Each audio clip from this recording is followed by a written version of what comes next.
राधे राधे मेरे प्यारे भाइयों बहनों माताओं व बंधुओं।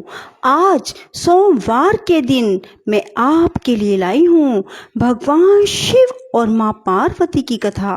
बंधुओं, सोमवार के दिन भोलेनाथ और माँ पार्वती की कथा सुनने मात्र से आपके घर लक्ष्मी का स्थिर वास होगा।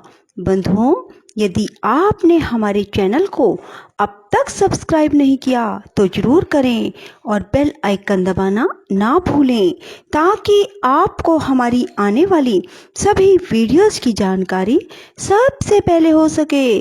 बंधुओं, वीडियो को पूरी सुने। सुनने के बाद कमेंट बॉक्स में हर हर महादेव, हर हर महादेव, हर हर महादेव जरूर लिखें। एक समय की बात है कि पार्वती देवी ने लोक हित की कामना से बड़ी प्रसन्नता के साथ भगवान शिव से अविमुक्त क्षेत्र अर्थात काशी नगरी के महात्म के बारे में पूछा। तब परमेश्वर शिव ने कहा, यह वाराणसीपुरी सदा के लिए मेरा गुहतम क्षेत्र है और सभी जीवों की मुक्ति का सर्वथा हेतु है।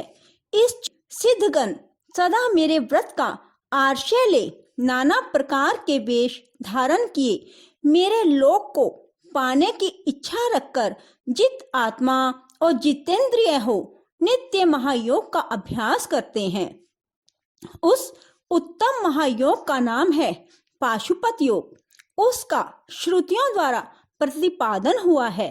वह भोग और मोक्ष रूप फल प्रदान करने वाला है। महेश्वरी, वाराणसीपुरी में निवास करना मुझे सदा ही अच्छा लगता है, जिस कारण से मैं सब कुछ छोड़कर काशी में रहता हूँ उसे बताता हूँ। सुनो, मेरा भगत तथा मेरे तत्व का ज्ञानी है। वे दोनों अवश्य ही मोक्ष के भागी होते हैं। उनके लिए तीर्थ की अपेक्षा नहीं है। विहित और अविहित दोनों प्रकार के कर्म उनके लिए समान हैं। उन्हें जीवन मुक्त ही समझना चाहिए। वे दोनों कहीं भी मरे तुरंत ही मोक्ष प्राप्त कर लेते हैं। यह मैंने निश्चित बात कही है। सर्व उत्तम शक्ति देवी उमे, इस परम उत्तम अविमुक्त तीर्थ में जो विशेष बात है उसे तुम मन लगा कर सुनो। सभी वर्ण और समस्त आश्रमों के लोग, चाहे वे बालक, जवान या बूढ़े कोई भी क्यों ना हो, यदि इस पुरी में मर जाएं तो मुक्त ही हो जाते हैं। इसमें संशय नहीं है। स्त्री पवित्र हो या अपवित्र, कुमारी हो या विवाहिता, विधवा हो या वंध्य, रजस्वला, प्रसूता, संस्कारहीना अथवा जैसी तैसी कैसे ही क्यों ना हो, यदि इस क्षेत्र में मरी हो तो अवश्य मोक्ष की भागिनी होती है। इसमें संदेह नहीं है। स्वेदज, अंडज, उद्भिज अथवा जरायुज प्राणी जैसे यहाँ मरने पर मोक्ष पाता है, वैसे और कहीं नहीं पाता।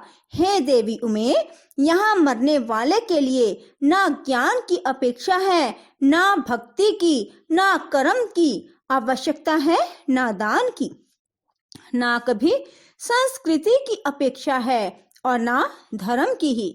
यहाँ नाम, कीर्तन, पूजन तथा उत्तम जाति की भी अपेक्षा नहीं होती। जो मनुष्य मेरे इस मोक्षदायक क्षेत्र में निवास करता है, वह चाहे जैसे मरे, उसके लिए मोक्ष की प्राप्ति सुनिश्चित है। हे प्रिय, मेरा यह दिव्यपुर गुह से भी गुहतर है। ब्रह्मा आदि देवता भी इसके महात्म को नहीं जानते, इसलिए यह महान क्षेत्र अविमुक्त नाम से प्रसिद्ध है। क्योंकि नैमिष आदि सभी तीर्थों से यह श्रेष्ठ है। यह मरने पर अवश्य मोक्ष देने वाला है। धर्म का सार सत्य है, मोक्ष का सार समता है तथा समस्त क्षेत्रों एवं तीर्थों का सार यह अविमुक्त तीर्थ काशी है। ऐसी विद्वानों की मान्यता है। इच्छा अनुसार भोजन, शयन, क्रीड़ा तथा विविध कर्मों का अनुष्ठान करता हुआ भी मनुष्य यदि इस अविमुक्त तीर्थ में प्राणों का परित्याग करता है तो उसे मोक्ष मिल जाता है।